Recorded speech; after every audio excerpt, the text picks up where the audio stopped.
propose qu'on engage la discussion maintenant plus largement avec des questions du public. Il y a peut-être un micro qui peut circuler. Moi, je laisse circuler. Il y a une tradition, on est pour les traditions, les questions, elles se posent devant. Ce n'est pas pour vous impressionner, c'est pour qu'on puisse vous filmer. Puis comme ça, tout le monde vous verra et vous admirera. Bon. Donc, si vous voulez vous mettre ici. Voilà, soyez libres des questions à poser. Moi, j'en ai plein, mais je peux quand même. C'est plutôt à vous que je vais adresser ma question. Je souscris tout à fait à ce que vous avez dit à propos de l'entropie, des trois formes d'entropie, de la lutte contre cette entropie.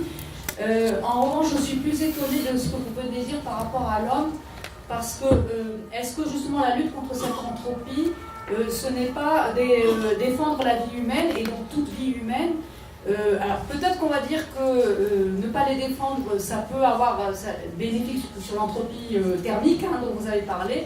Certains écologistes vont le soutenir, mais par rapport à l'entropie sur la vie elle-même, la biodiversité, toute vie humaine est une égantropie, pour prendre l'inverse de l'entropie. Et ce que vous disiez fort justement sur l'entropie noétique, toute vie humaine, produit du savoir, contribue à une égantropie noétique. Et donc du coup, cette place que la science soit au service de l'homme et de la vie humaine me paraît fondamentale. Et alors, je vous rejoins bien sûr dans la critique du transhumanisme, vous me voyez peut-être venir. Je m'appuie sur le philosophe Sanders, par exemple, qui dans sa critique du transhumanisme, va parler de... En fait, la pointe de la critique du transhumanisme, c'est d'oublier la solidarité auprès des plus faibles. Plus je suis un homme augmenté, qu'est-ce que je fais de l'homme qui n'est pas augmenté? Et du coup, est-ce qu'une science éthique n'est pas au service des plus faibles, de plus de solidarité et de plus de création de liens sociaux, que ce soit dans une société, dans une famille, dans des communautés humaines diverses? Donc, la contradiction que j'ai cru me voir, et peut-être vous allez la résoudre. Avant de partir, vous nous direz qui vous êtes pour nos téléspectateurs. Oui, je me suis présentée Christelle Keller. D'accord, et vous êtes dans quel domaine? Dans le domaine de l'éthique, plutôt dans le monde économique. Merci beaucoup. On va prendre plusieurs questions avant de redonner la parole à Muriel et à oui, je vous en prie. J'aimerais, merci beaucoup pour votre exposé. Je m'excuse, je ne peux pas être là depuis le début. Je me présente aussi, Xavier Ferry, donc je suis philosophe. En particulier, moi j'ai travaillé sur les problèmes d'éthique sociale, d'inégalité, de justice et de dépendance, et également sur le plan de l'épistémologie. Et je voudrais juste relire un tout petit extrait de la sixième partie du discours de la méthode de Descartes, qui me semble être, à mon avis, l'angle mort ou l'impensé sur lequel on est en train de discuter. Et ensuite, je vous demanderai un peu votre réaction. Donc Descartes écrit en 1637 à propos de sa nouvelle méthode, car elles m'ont permis de faire voir qu'il est possible de parvenir à des connaissances qui soient fort utiles à la vie, et qu'au lieu de cette philosophie spéculative qu'on enseigne dans les écoles, on en peut trouver une pratique par laquelle, connaissant la force et les actions du feu, de l'air, de l'eau, des astres, des cieux et tous les autres corps qui nous environnent, aussi distinctement que nous connaissons les métiers de nos artisans, nous les pourrions employer en même façon à tous les usages auxquels ils nous sont propres, et ainsi nous rendre comme maîtres et possesseurs de la nature. Et il continue un peu plus loin, en assignant à la médecine le statut de première science pour régler les problèmes moraux, éthiques de l'humanité. Et alors ma question est, d'une part, est-ce qu'on n'est pas toujours prisonnier de ce schéma de pensée, consciemment ou inconsciemment, volontairement ou pas? Est-ce qu'on peut en sortir? Sachant que cette question, elle revient depuis Descartes, on parle de bioéthique, si on prend Heidegger ou d'autres penseurs précédents, ou Kant même, ils essayent de dépasser les contradictions de Descartes. Donc est-ce que véritablement on est sorti de ce schéma? Et si on n'est pas sorti, comment on fait? Moi je suis étudiant en économie et psychologie et j'espère futur chercheur. Je fais mon mémoire sur où on s'inspire de théories de la physique quantique pour essayer de les intégrer au sens social. Donc moi tout ce qui est de faire une nouvelle épistémologie, moi ça m'intéresse beaucoup. Mais du coup ma question, on parle beaucoup de pluridisciplinarité ou de transdisciplinarité, et moi ma question c'est qu'est-ce qu'on fait si la science ne veut rien savoir en fait? C'est-à-dire que je trouvais ça aussi intéressant que vous parliez de la non-distinction qui est faite entre science et technique. Moi, je trouve ça très intéressant parce que c'est l'impression que j'ai en économie, c'est-à-dire qu'il y a une instrumentalisation de la psychologie, où en fait il n'y a aucune pluridisciplinarité, c'est juste que l'économie se sert de certaines théories psychologiques et les fait à sa sauce, et il n'y a aucune pluridisciplinarité, il n'y a qu'une méthode qui est la méthode de recherche quantitative économique avec de certains concepts, des mots spéciaux, etc. Et donc voilà, comment on fait, moi je suis futur chercheur, j'espère, comment je fais pour faire de la pluridisciplinarité là où on n'en veut pas? Bonsoir, Margot, je suis étudiante en rhétorique à la Sorbonne. Merci pour cet temps instructif que vous avez poussé. Alors j'ai une question, parce qu'en fait je trouve que la bioéthique est très victimisée en fait dans cette discussion. Est-ce que la bioéthique ne devrait-elle pas sortir de cette position victimaire donc, et maîtriser et imposer des limites à ce monstre de la technoscience? Et en fait, je voudrais rappeler un appel que Einstein, un scientifique, a eu il y a quelques décennies. C'est de son bombe atomique, donc une grande rupture technoscientifique, une grande avancée dans plein de domaines, mais qui a eu on sait tous des conséquences très néfastes pour l'homme, pour la nature, pour plein de choses, pour la confiance de l'homme en lui-même aussi. Donc cette question, est-ce que la bioéthique ne devrait-elle pas donner des limites à cette technique toute puissante? Et alors j'aime un peu la philosophie et j'ai apporté un livre d'Anna Arendt, La condition de l'homme moderne, où elle explique que donc, le travail est devenu autotélique, c'est-à-dire que l'homme travaille pour le travail. Et à vous écouter, parfois on a l'impression que la science, les chercheurs, on cherche pour chercher, on trouve des techniques pour trouver des techniques, on innove pour innover. Et voilà, est-ce que la bioéthique ne tombe pas aussi dans ce travers-là, d'être trop moderne, d'être tellement dans cette innovation perpétuelle qu'on va arriver à des crises énormes? Et déjà, 4 belles questions. On reprendra une série évidemment de questions après, donc gardez-les bien au chaud pour ceux qui en ont. Bon, il y a des questions qui se recoupent globalement, donc je vous passe la parole. Je retiens quand même une question qui est plus commune aussi à nos deux propos, la question des limites qu'il faudra qu'on aborde. Est-ce que le rôle de la bioéthique, cette fonction qu'elle a, puisque c'est cela qu'on interroge aussi, et est-ce vraiment de mettre des limites, et si c'est le cas, qu'est-ce qu'on appelle une limite, alors qu'on a aussi entendu la question des frontières, et donc il faut qu'on interroge aussi cette distinction importante. Voilà, je ne sais pas, Muriel, je peux commencer. Alors, je ne sais pas si je peux... Enfin, je vais revenir un petit peu sur comment faut-il pour pouvoir ouvrir un petit peu les champs possibles, je dirais, alors que les champs disciplinaires ou les formes d'institutions disciplinaires, d'organisation disciplinaire sont relativement efficaces et relativement fermées. Et bien justement, en fait, le fait de mettre l'éthique avant ne peut qu'imposer une ouverture disciplinaire. On parlait d'objets, et d'objets scientifiques ou d'objets techniques. Le fait de considérer qu'un objet scientifique ou un objet technique n'est pas un objet purement scientifique, qu'il appartient à d'autres disciplines, qu'il appartient à d'autres regards de personnes qui ne sont pas dans les champs scientifiques, eh bien, presque automatiquement, avec un tel modèle qui considère qu'un objet n'a pas obligatoirement une origine ou une paternité scientifique dès lors qu'il arrive dans notre société, et que chacun a un droit de regard et a une forme de connaissance là-dessus, eh bien, cela permet justement de le traiter comme un objet qui est offert à des formes d'interprétation et des formes de compréhension beaucoup plus larges que si c'était une forme de compréhension uniquement scientifique. Et donc rien que cette démarche-là et rien que cette posture-là permet finalement d'engager aussi un dialogue entre disciplines, un dialogue entre sciences et société qui peut être extrêmement fructueux et fermant aussi de nouvelles idées en retour.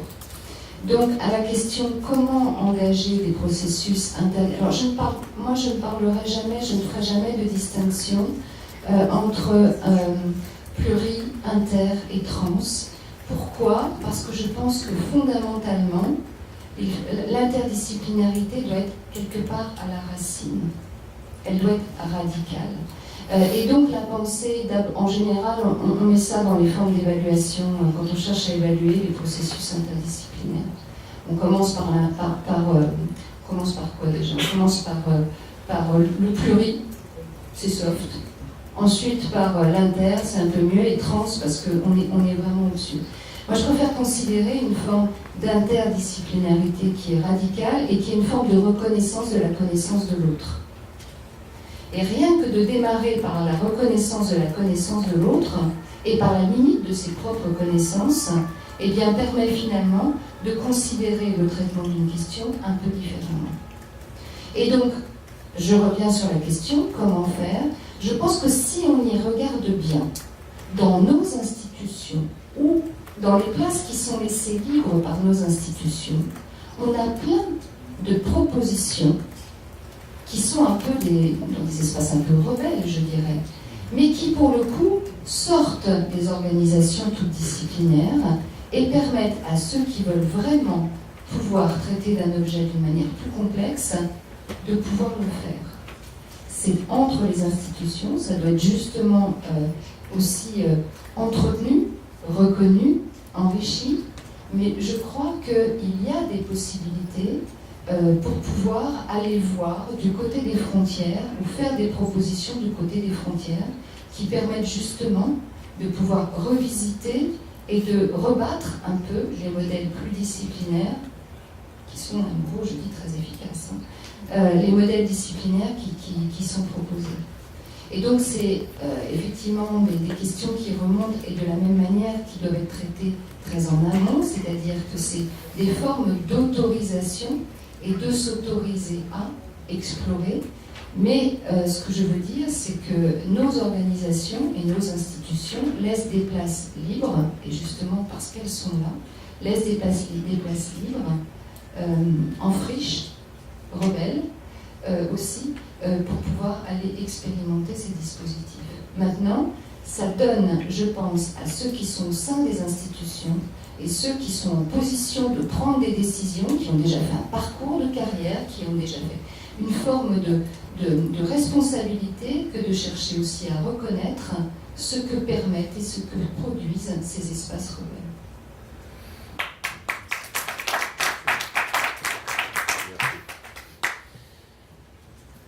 Alors, la question d'abord qui concerne l'homme,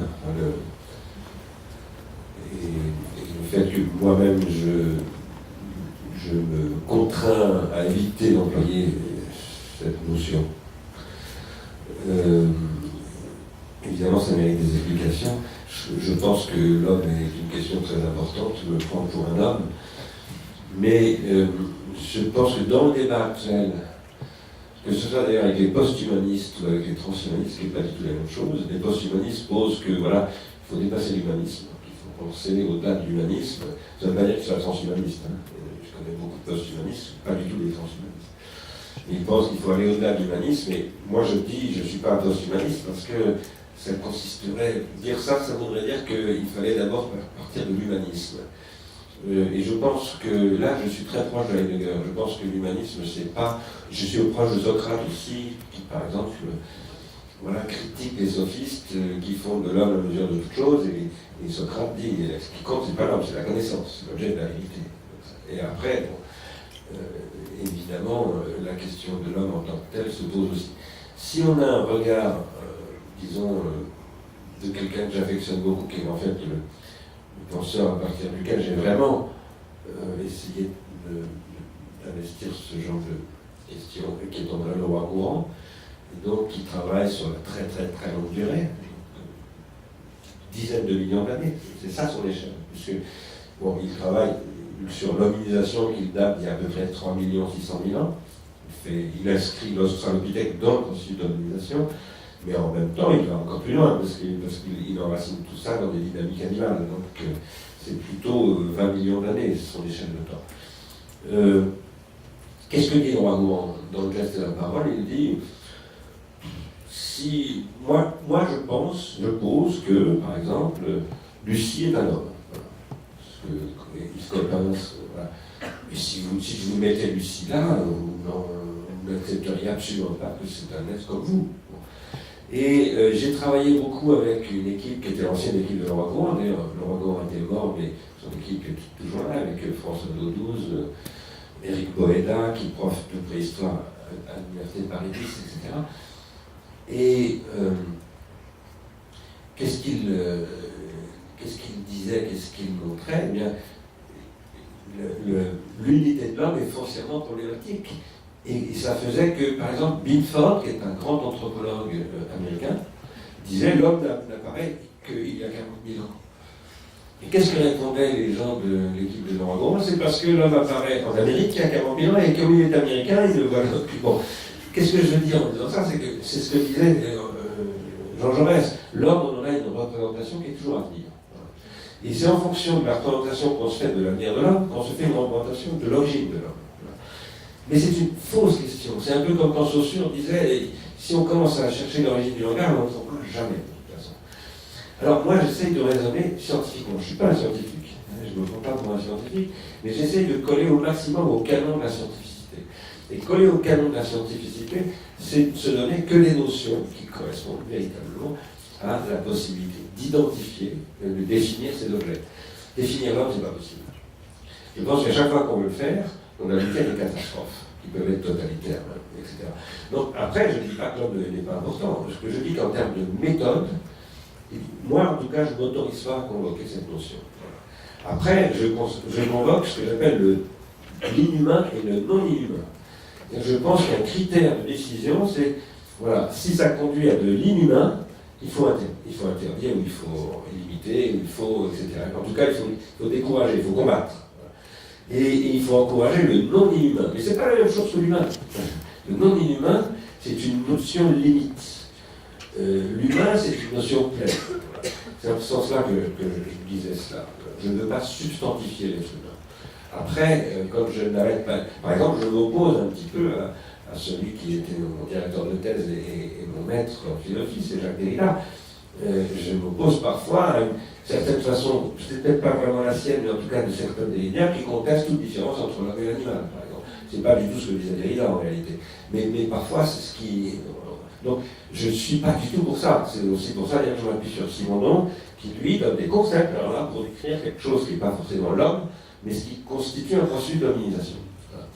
Et c'est ça que dit Laurent Gourand. Laurent Gourand dit, si vous regardez toutes les grandes époques, bon, vous ne pouvez pas trouver d'unité. La seule unité que vous aurez, c'est la technique, en fait. Du coup, ce que je dis, moi, c'est que c'est la technique qui fait l'unité du tout, et que dans la technique, la question, si on veut lutter contre l'inhumain, c'est la noésis, c'est-à-dire la pensée, c'est-à-dire la rationalité.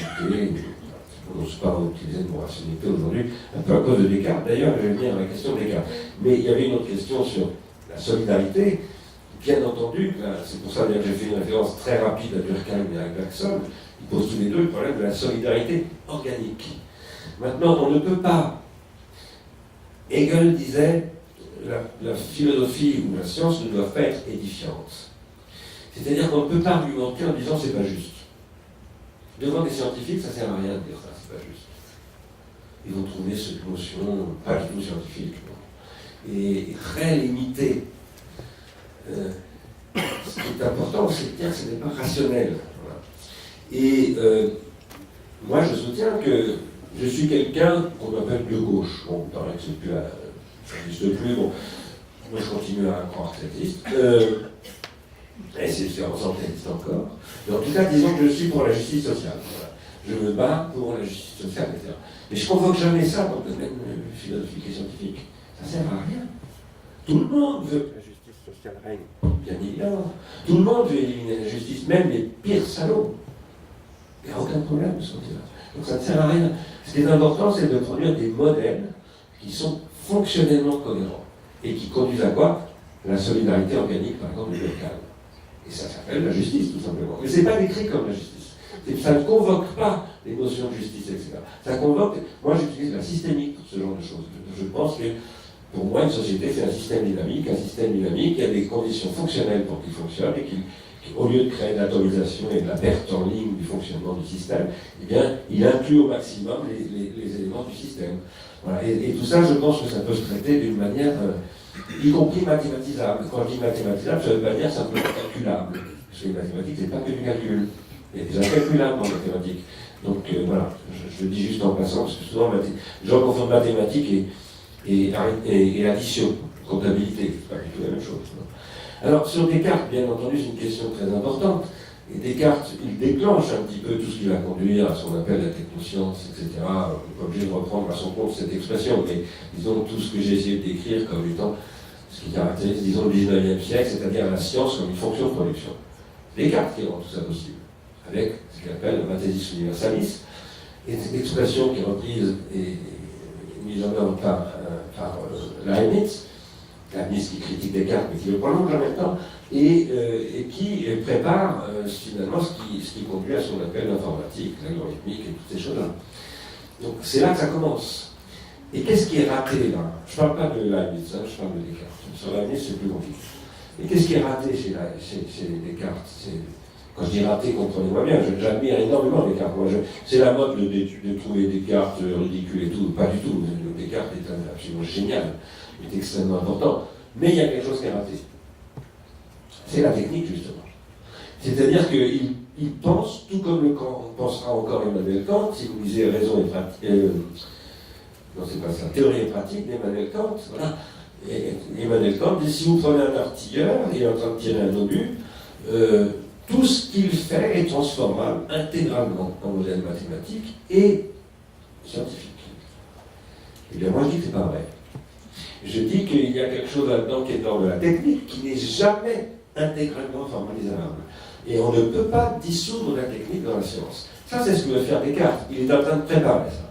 Jusqu'à Descartes, la technique, c'est archi-méprisable. Ça n'a aucun intérêt. C'est les bases, c'est les gens qui sont le banc et l'arrière-banc. C'est-à-dire, c'est pas les esclaves, mais bon, les têtes, les artisans, aucun intérêt. À partir de la Renaissance, ça commence à changer. Et avec Descartes, il prépare l'intégration. Il prépare ce qui va vraiment se concrétiser qu'à la fin du XVIIIe siècle. Mais il ne pense pas du tout à la technique.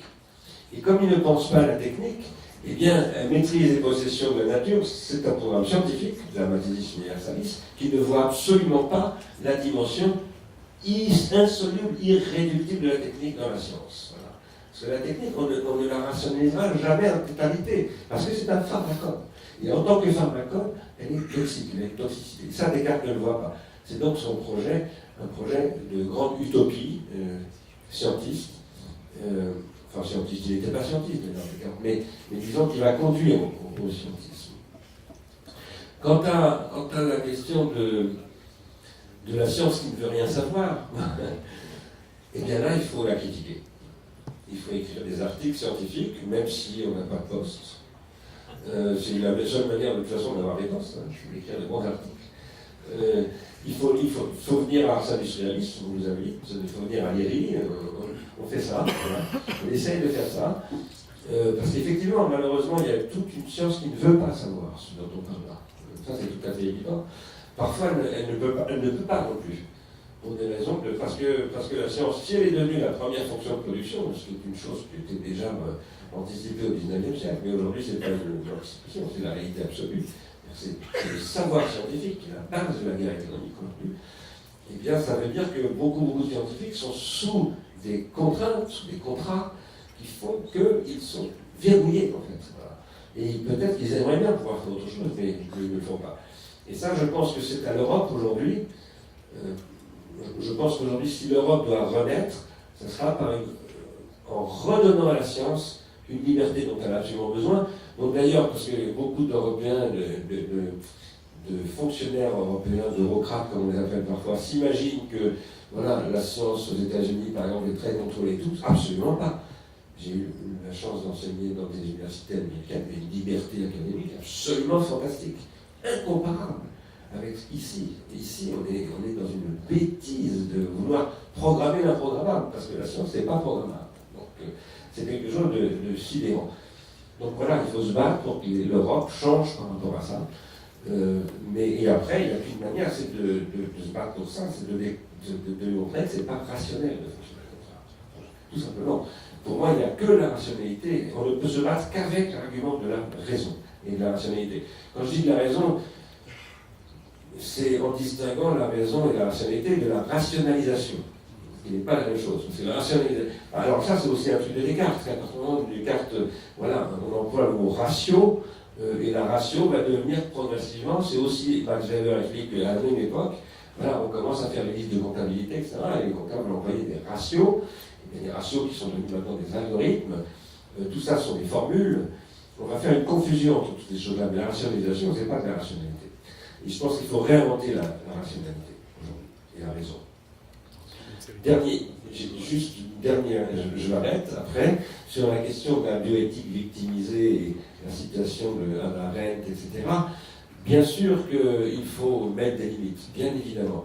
Mais je redis un petit peu ce que je disais tout à l'heure, c'est pas par édification, c'est par cohérence interne. C'est-à-dire qu'il faut montrer que c'est irrationnel de développer un certain nombre de choses, et ça signifie d'élaborer des théories. Ce que d'ailleurs faisait Hannah Arendt, parce qu'Hannah Arendt, elle élaborait des théories. Elle ne prenait pas simplement des postures en condamnant telle ou telle chose, elle travaillait beaucoup en plus. Et donc voilà, il faut produire de nouveaux concepts, de nouveaux théorèmes, de nouvelles méthodes, des nouveaux objets de combat scientifiques, philosophiques, mais il faut penser. Voilà. Il ne faut pas simplement édifier. L'édification, ça ne sert à rien. Ça sert à dire, ouais, je vais faire ça sur la place de la République, mais ça ne sert à rien du tout, le résultat est en général catastrophique. Merci beaucoup. Trois questions, il y en a déjà une à droite, puis on conclura ensuite. Bonjour madame, bonsoir madame, bonsoir messieurs, merci pour vos interventions. Ma question va plutôt s'adresser à monsieur Stigler. Et je vais presque faire appel à votre fibre d'homme de gauche. Puisqu'en fait vous parliez d'une accélération des ruptures techniques à partir du 18e, du 17e siècle. Et l'époque, en fait, ça a fait titre, puisque le 18e se termine par la Révolution française, l'apothéose par la Révolution française, qui n'est pas une révolution populaire, mais une révolution bourgeoise, on commence à le savoir de plus en plus. Et en fait, ce sont finalement donc, les bourgeois qui ont pris le pouvoir. Et moi, j'ai l'impression qu'ils ont pris le pouvoir sur le pouvoir économique qu'ils avaient effectivement, mais le pouvoir politique et le pouvoir sur énormément de choses, et notamment le pouvoir scientifique. Le pouvoir scientifique, la science. Et en fait, avec des bourgeois au pouvoir, tout a été fait aujourd'hui pour assurer le règne de l'argent, finalement. Et vous êtes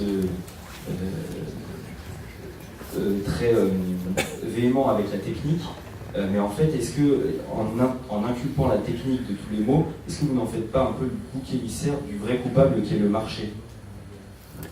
Bonsoir, mon nom est Jacques Bordet. Je suis physicien d'origine, mais j'ai été responsable de la stratégie du CNRS. Et en tant que stratège de la science, je suis intéressé aux impacts de la science sur la société, donc aux problèmes éthiques. Parce que finalement, qu'est-ce que c'est que l'éthique? L'éthique, c'est bien vivre ensemble, dans le lieu où on habite. L'éthique des sciences, c'est bien vivre avec les progrès des sciences. Donc ils s'interrogent, les scientifiques, parce que est-ce que vos avancées scientifiques vont poser de nouveaux problèmes éthiques, et les sciences posent des problèmes éthiques aux éthiciens. Donc finalement, quand on fait des choix scientifiques, on a des problèmes éthiques derrière. Le CNRS couvre toutes les sciences, donc toutes les disciplines, omniscience, omnidisciplinarité, si je puis dire, et en plus ne s'intéresse théoriquement qu'à la recherche fondamentale, dite fondamentale. Seulement, cette recherche fondamentale est une catégorie un peu trop simpliste. En fait, il y a de la recherche fondamentale de curiosité pure et la recherche fondamentale qui est liée à une finalité qu'on demande à la recherche de produire quelque chose, de produire un résultat. Donc c'est ce qu'on appelle le cadran de Pasteur, etc. Et des références. Donc on est dans un plan à deux dimensions, avec une partie de recherche fondamentale finalisée, de curiosité pure, et une recherche fondamentale qui donc est avec des questions posées par l'extérieur. En gros, je peux aussi dire qu'il y a de la recherche pour comprendre le monde et de la recherche pour agir sur le monde. Donc à partir du moment où on cherche à comprendre le monde, simplement, le problème éthique est un peu plus métaphysique, mais quand une pierre tombe, il n'y a pas de problème éthique, elle tombe, on cherche à comprendre, c'est un fait scientifique, il y a peu de problématique. Quand on cherche à vouloir modifier le monde, à ce moment-là, il y a un problème éthique parce que quand on veut modifier le monde, il y aura des conséquences sur la façon de vivre ensemble, une rétroaction sur l'homme, sur l'homme en tant qu'animal. Le monde va changer. Par exemple, le changement climatique, quand on veut changer le climat et faire du géo-engineering, ben là, on fait automatiquement de la bioéthique, puisqu'il y a une rétroaction. Donc finalement, ce que je peux dire, c'est que cette science qui est en amont d'une technique, il n'y avait pas le mot nanoscience a été inventé après le mot nanotechnologie. Où on a fait des nanosciences, c'était des sciences qui permettaient de développer des nanotechnologies. Avant, c'était la physique moléculaire, etc. Bon, donc, c'est simplement pour dire que, à cause de la convergence des technologies, toute l'éthique des sciences devient, d'une certaine façon, de la bioéthique, puisqu'il y a une rétroaction du développement des sciences sur l'homme. Donc, est-ce qu'on peut dire qu'à ce moment-là, le champ de la bioéthique, effectivement, devient simplement le champ général de l'éthique des sciences à cause de la convergence des technologies? Jean-Pierre Pauliac, je suis de la commission obédientielle d'éthique de la Grande Loge de France. Alors, la Grande Loge de France a créé une commission en 2006 de bioéthique qui travaillait sur des sujets purement médicaux. Depuis 4-5 ans, nous avons transformé, parce que la jeunesse avait envie de sortir du sujet médical et d'aller plus vers la science qui avait tendance à transformer le monde, nous avons créé cette commission obédientielle d'éthique, ce qui ne nous empêche pas de continuer à travailler sur des sujets d'éthique, puisque nous venons d'être reçus par la commission environnementale et sociale sur la fin de vie et sur la loi de changement de bioéthique, mais nous travaillons sur des sujets comme le transhumanisme, l'homme augmenté, la transmission des valeurs dans l'éducation. Et les jeunes maçons sont très intéressés. C'est la raison pour laquelle je suis très heureux d'être parmi vous, parce que je vois la jeunesse. Alors, notre pensée, je vais vous transmettre notre pensée où nous en sommes aujourd'hui, parce qu'en fait, nous n'apportons pas des solutions, nous questionnons. Nous discuterons d'éthique encore dans 10 ans, 20 ans et 30 ans. Nous séparons, nous avons tendance à séparer la technique et les sciences, parce que nous considérons que les sciences, l'évolution des sciences ne peut pas être empêchée. On ne peut pas arrêter le développement scientifique. Tandis qu'on peut peut-être jouer sur les techniques. On peut peut-être les arrêter. C'est une démarche formidable. Et travailler dans l'éthique, je pense que c'est une démarche de transcendance qui permet à l'humain de se développer. Je me permettrai de poser une question, pour finir.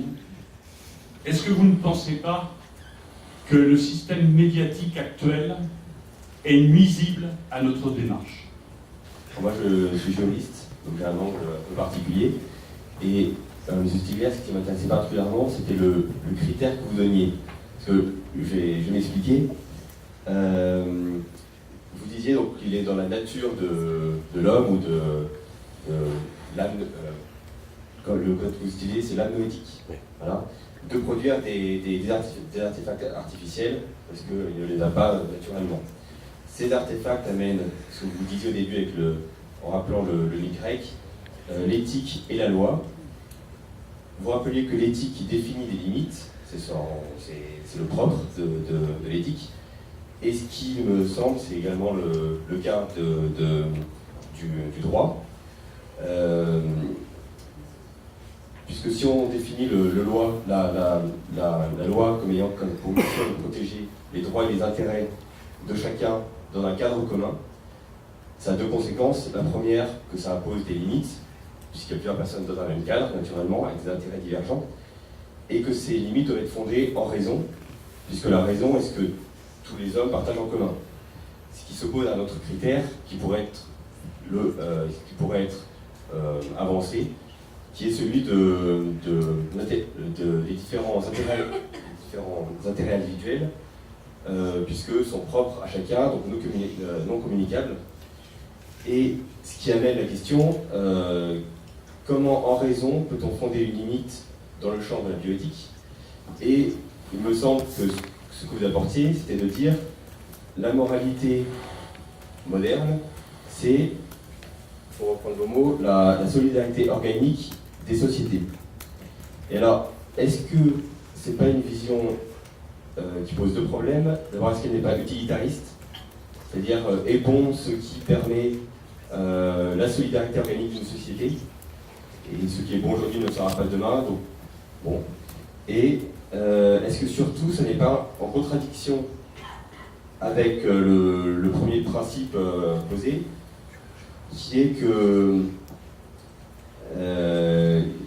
la solidarité organique va entrer en contradiction avec les intérêts individuels, qui eux, a priori, partent dans des tas de directions différentes, et la solidarité organique veut plutôt ramener tout le monde dans un même cadre qui permette une vie en commun. Et donc, est-ce qu'on accepte un cadre utilitariste pour être fondé en raison? Est-ce qu'on accepte d'y renoncer, de se fonder sur des intérêts individuels? Ou est-ce qu'il faut recourir à un autre cadre rationnel? Alors, j'ai compris qu'il faut refuser la nature humaine, mais est-ce qu'un autre cadre est possible? Enfin, voilà, c'est une question large et ouverte. Je vous remercie. Alors, une dernière question, puis ensuite je passerai la parole aux deux invités pour une conclusion. Merci beaucoup, bonsoir, donc merci pour vos interventions. Donc moi je suis étudiante en histoire à la Sorbonne et donc ça m'a beaucoup intéressée. Donc Micro bien, pardon. Ouais, il marche bien, mais bien dans la bouche. Voilà. Ouais. C'est bon.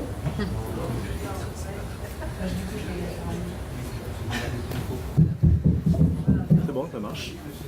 Près de la bouche. Merci beaucoup. Donc on a vu que les progrès se faisaient de plus en plus rapides. Que les marges de progrès étaient de plus en plus considérables. Pour reprendre vos termes, vous dites également qu'on change en permanence les échelles de temps.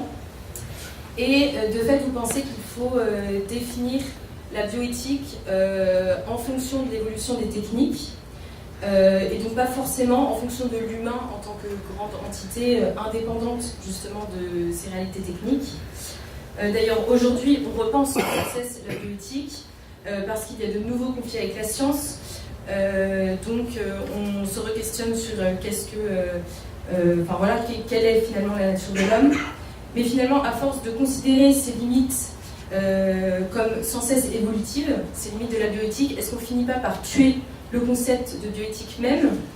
Et alors si j'ai bien compris donc, votre propos, si on se base sur les caractéristiques humaine ou inhumaine qu'engendre la science ou la technique, est-ce que vous pouvez nous expliquer comment on peut définir quelque chose d'inhumain ou d'humain sans penser et sans même croire en une substance humaine? Merci pour toutes ces questions. Je donne la parole à Muriel, puis ensuite à si tu le veux, bien sûr, qui sera aussi à votre conclusion. Ah, merci. Alors oui, non, ces questions sont effectivement massives, donc ce sera un peu difficile en tous les cas pour moi de pouvoir les reprendre.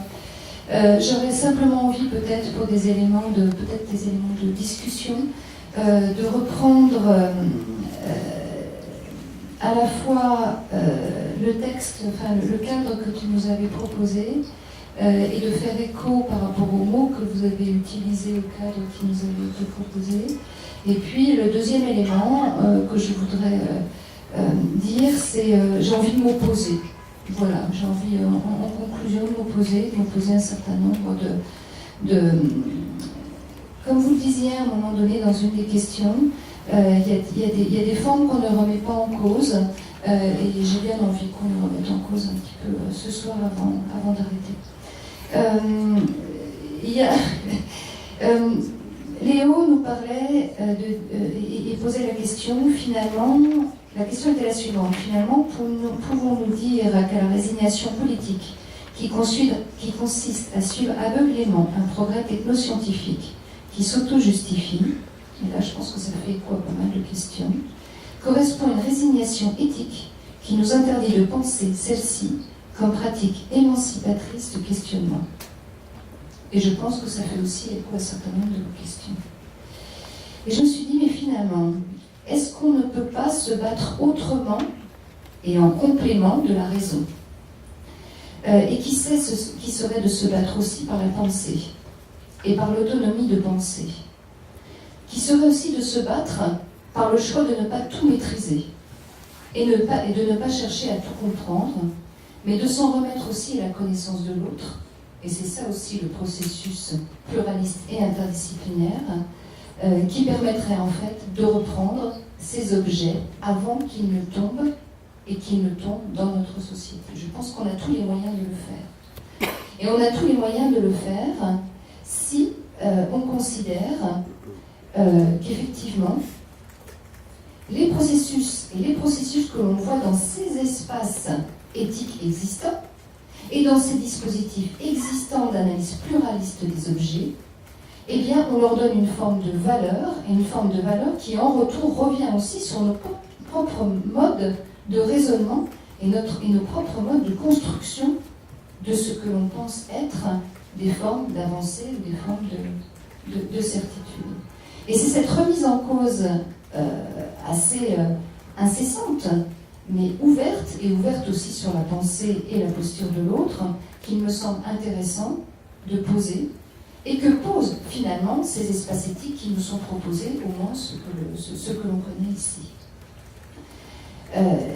Et donc, je me disais finalement, de quoi a-t-on besoin pour une démarche éthique partagée qui puisse se multiplier? Après tout, ça se fait dans des lieux, mais ça peut se faire bien ailleurs.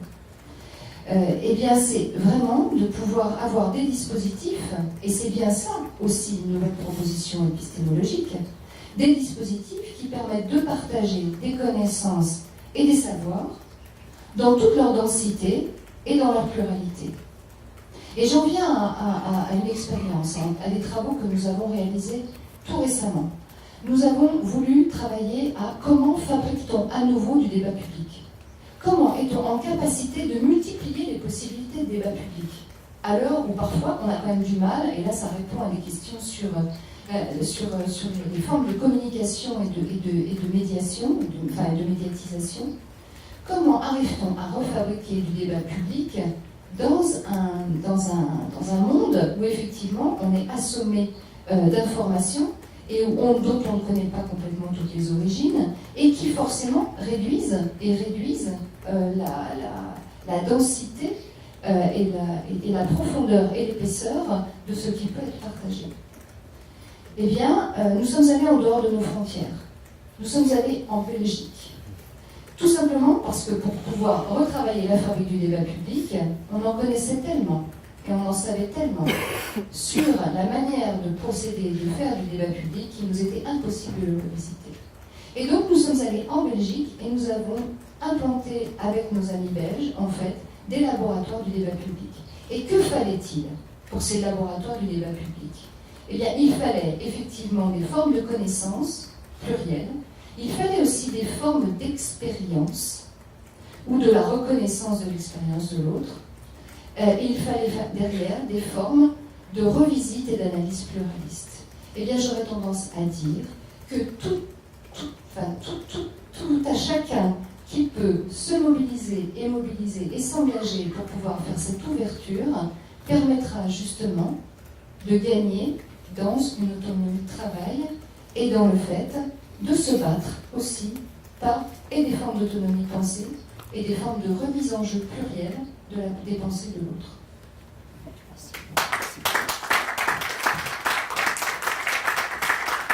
5 minutes également. Oui, je vais quand même essayer de répondre à toutes les questions, même en 5 minutes,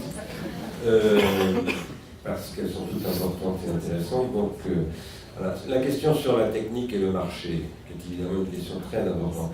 Alors, moi, je ne suis pas du tout, je ne fais pas du tout de la technique un bouc émissaire, absolument pas. Je fais un pharmacone. Le pharmacone, ce n'est pas la même chose que le pharmacos. C'est le pharmacos, le bouc émissaire. Le pharmacone, c'est ce qui provoque le bouc émissaire. C'est-à-dire quand on subit, par exemple, des effets négatifs d'un pharmacone, on cherche une victime expiatoire en disant, je ne sais pas, quel étranger qui passe, etc. On va le brûler vif parce qu'on souffre, on ne comprend pas pourquoi on souffre. On n'arrive pas à lutter contre la souffrance, donc on prend une victime expiatoire. Bon. Voilà, non, la technique n'est pas du tout le pharmacos pour moi, c'est le pharmacone par contre. Et c'est notre condition. Donc je ne rejette absolument pas la technique, je ne fais pas du tout de la technique la cause de nos problèmes. Je dis simplement que dans le monde technique, voilà, nous devons savoir que nous ne pouvons pas éviter que la technique ait une toxicité. Et qu'à partir de là, alors elle peut être plus ou moins importante, cette toxicité. Elle peut être extrêmement grave, immense même aujourd'hui. Il faut éviter justement qu'ils cherchent des boucs émissaires, y compris le marché. Maintenant, comprenez-moi bien, je suis d'accord avec... Je me trompe vers vous, mais c'est pas vous qui m'avez posé la question. Je sais plus qui me l'a posé. Voilà, vous avez le même pull, c'est pour ça. Vous, c'est le juriste. Voilà, je vous réponds. La question, c'est la calculabilité. Et le marché, effectivement, alors au sens où Carl Polanyi a montré qu'il sort de ses propres limites, justement, et il détruit voilà, la société en voulant absolument rendre tout calculable, dans ce cas-là, oui, le marché devient le marché qui détruit le commerce. Sachant que le commerce, dans le commerce, il y a Mercès, il y a merci, il y a quelque chose qui est de l'ordre de l'échange et du don, tandis que dans le marché qui est devenu ce qu'il est aujourd'hui, il y a une destruction purement et simplement de l'acte social qui est l'échange commercial. Donc oui, là, il y a une vraie question. Mais je pense qu'il faut traiter cela, il faut le traiter sur un plan politique, d'économie politique, etc. Mais comme j'ai essayé de le dire tout à l'heure, il faut le baser sur des données objectivables et qui ne sont pas simplement de l'édification, le marché n'est pas juste. Non, il faut montrer que le marché est autodestructeur, ce qui est évidemment le cas. Le marché aujourd'hui ne marche, entre guillemets, que parce qu'il spécule, et cette spéculation le détruit. Et elle détruit nous avec lui, c'est ça le problème. Et il y a eu des formes de marché qui ne sont pas que spéculatives. Voilà. Et donc je pense qu'il faut faire une vraie nouvelle critique du capitalisme industriel, qui est vraiment, il y a du travail, parce qu'il n'y a pas grand monde qui justement s'y consacre, il y a beaucoup de gens qui répètent ce que disait déjà Marx il y a un siècle, mais le capitalisme a beaucoup changé depuis Marx. Donc voilà, je pense qu'il y a...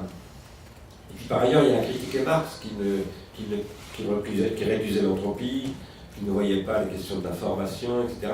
Même si le texte des Grundrisse de Marx est extrêmement important et quasiment prophétique sur ces questions-là. Alors après, sur la convergence des techniques, c'était pas une question d'ailleurs, mais je rebondis dessus quand même. Oui, c'est une question absolument fondamentale, la convergence des techniques aujourd'hui. Ça nous pose des problèmes philosophiques, scientifiques, juridiques, absolument nouveaux. Et il faut absolument en prendre acte. Voilà. C'est un peu dans ce sens-là que je disais d'ailleurs que maintenant on ne peut plus ne pas avoir des démarches transdisciplinaires de ce point de vue. Sur les systèmes médiatiques, ben oui, c'est une catastrophe, les systèmes médiatiques. Le système médiatique aujourd'hui est, je pense, un des pires ennemis de ce que nous faisons. Et pour une raison qui est voilà, très facile à comprendre, c'est que il repose sur la valorisation de l'affect, voilà, et absolument pas de ce dont nous avons besoin lorsque nous parlons de ce type de questions. Et donc, en effet, c'est un très très très gros problème.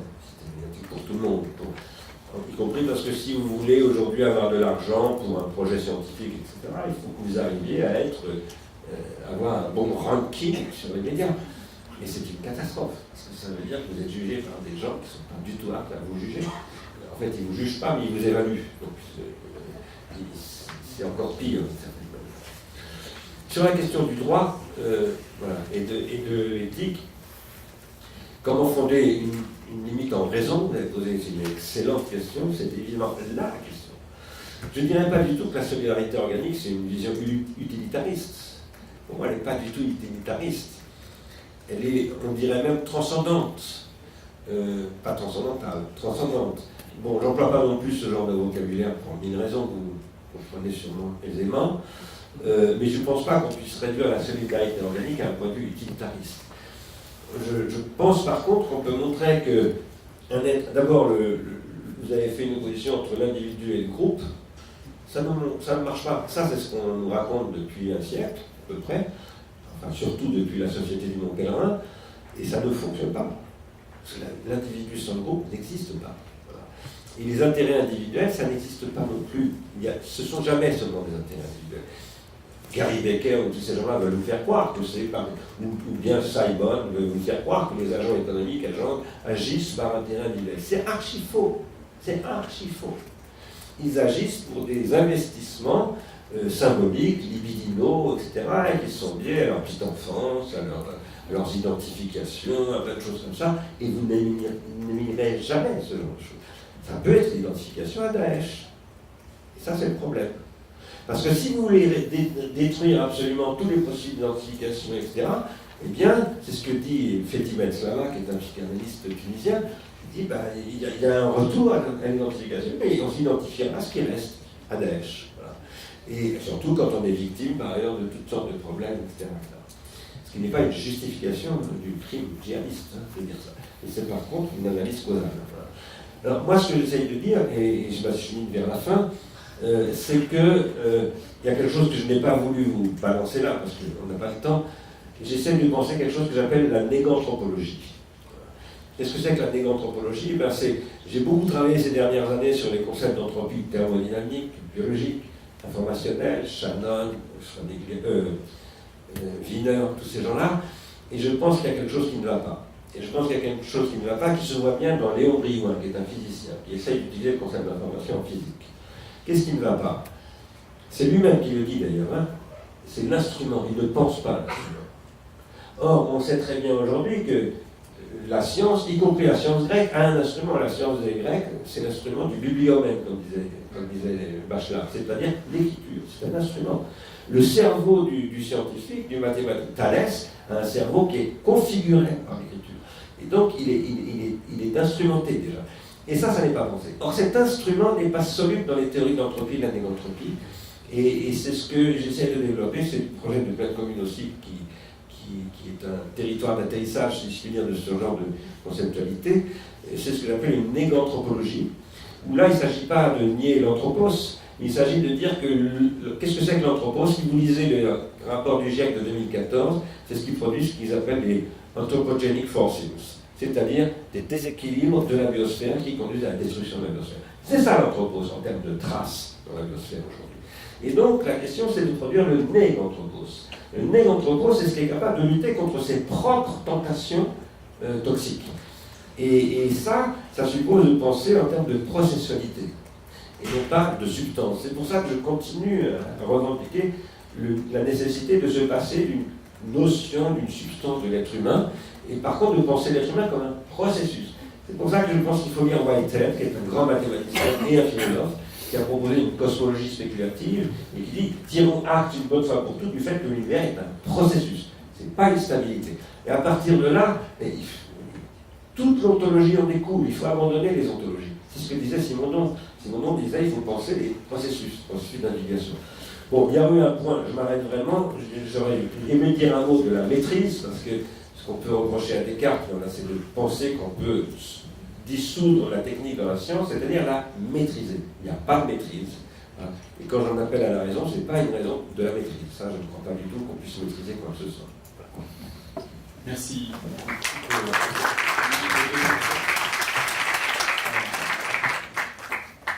J'avais une question qui me brûlait évidemment les lèvres, que je vous poserai simplement comme ça, comme information, mais si tout est processus et si l'homme ne peut être défini, alors la question précisément n'est pas une question de limite. Ou alors, il faudrait se poser la question de qu'est-ce qu'une limite, et penser la limite autrement que comme une borne, comme quand vous y invitez. C'est un infini, l'homme, c'est pas un infini. Et donc, effectivement, penser en termes de seuil et de frontières, tout autant qu'en termes de bornes, pour une pensée des limites qui soit plus dynamique, précisément. Mais ça, il faudrait qu'on en fasse quasiment une soirée, parce qu'on voit que ça a été quelque chose qui était en toile de fond, cette question des limites. En tout cas, je vous remercie beaucoup, Bernard Tigard, Noémie Montbrigny. Merci à toutes les questions et les présences. Et on se donne rendez-vous le 28 mars pour la prochaine séance. Vous avez tout le programme de nos événements sur le site de l'Espace Éthique. Voilà. Merci.